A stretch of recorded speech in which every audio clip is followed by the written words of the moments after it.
700 RPM पे tractor चल रहा है। देख रहे सकते हैं आप, सोच रहे हैं आवाज़ कैसी आ रही है। दोनों लीवर एकदम डाउन है, पीछे लगा हुआ है 7 फीट का रोटावेटर, बिना आरपीएम बढ़ाए।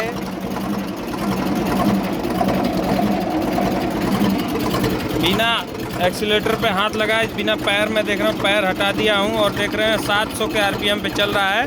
तो आरपीएम बहुत लो है, इसीलिए सुई हिल रही है। एकदम 700 के आरपीएम पे चल रहा है, कोई बिना एक्सीलेटर लिए। और रोटावेटर है 7 फीट का। अपना रोटावेटर 6 फीट का उधर खड़ा है खेत में। तो चलिए फिर मिलते हैं अगली वीडियो में। वीडियो कैसी लगे लाइक करें, चैनल को ज़रूर सब्सक्राइब करें। 7 फीट का रोटावेटर है, बिना एक्सीलेटर लिए 700 आरपीएम पे चल रहा है।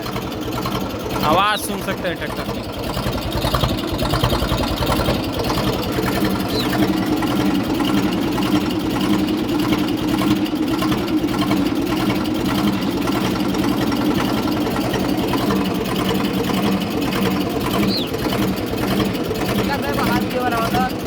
रुक जो